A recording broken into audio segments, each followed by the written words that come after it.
So just how toxic are the pesticides we use? This chart compares our pesticides with some common chemicals that you're probably familiar with in your own home. You'll note that our adult mosquito spray, pyrethrin, is actually slightly less toxic than aspirin and considerably less toxic than nicotine or caffeine. Our larval mosquito control agents are classified by the EPA as essentially non-toxic and are less toxic than ordinary table salt. In addition to conducting surveillance for the mosquitoes themselves, we also conduct surveillance for the viruses that they can transmit. One method we use is so-called sentinel chickens. We have 4 flocks of chickens located at Hercules, Martinez, Oakley, and Knightson. Chickens are ideal sentinels for mosquito-borne viruses because when they're bitten by an infected mosquito, they don't get sick, but they do develop antibodies that we can detect in laboratory tests. We take blood samples from these chickens every 2 weeks throughout the summer and submit them to a laboratory for testing. We also submit mosquito samples collected in our traps to a University of California laboratory for virus testing. Certain birds, particularly crows, are highly susceptible to West Nile virus, and therefore testing dead birds is an important component of our surveillance program. Dead birds that are reported to us by the public are picked up by our technicians, tested in our own laboratory, and then sent on to a state laboratory for confirmatory tests.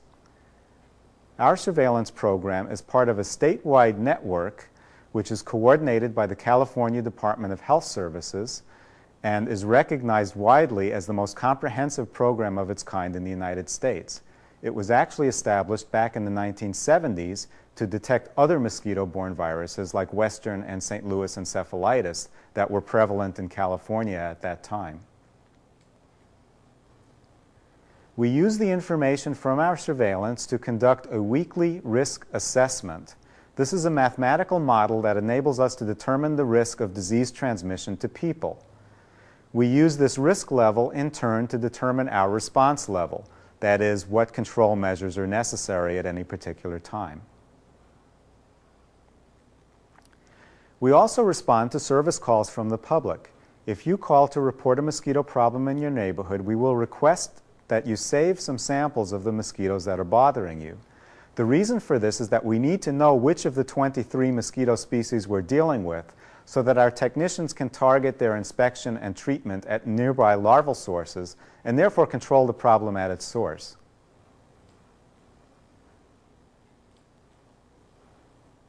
Because mosquito sources on private property are a major problem in our county, public education is a very important component of our program.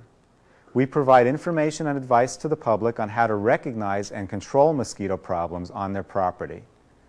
In cases where people fail to comply with our recommendations and correct the problem, we work with local code enforcement officers who can issue administrative citations for noncompliance.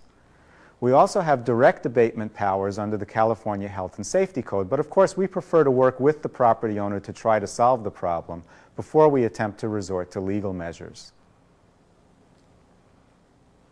Training is another important component of our program. All of our technicians are licensed and certified by the California Department of Health Services in public health pest control and are required to attend 18 hours of continuing education training every year. We also conduct our own in-house training on topics like pesticide safety, treatment criteria, and recognition of endangered species. We are also in full compliance with all state and federal environmental regulations, including the Federal Insecticide, Fungicide, and Rodenticide Act, the Clean Water Act, and the California Environmental Quality Act. We also report all our pesticide usage to the Contra Costa County Department of Agriculture and to the Regional Water Resources Control Board. We are also subject to inspections by the County Department of Agriculture to ensure that we're following all safety requirements. Our program operates under a Memorandum of Understanding with the California Department of Health Services, which also administers our certification and training program and coordinates the statewide surveillance efforts.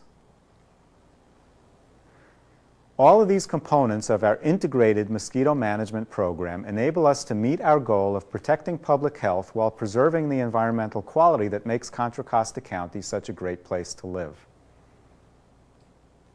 If you would like more information on our mosquito control program, you can contact us at 925-685-9301 or visit our website at www.ccmvcd.dst.ca.us. For information about West Nile virus, you can contact Contra Costa County Health Services at 1-888-959-9911 or visit their website at www.cchealth.org.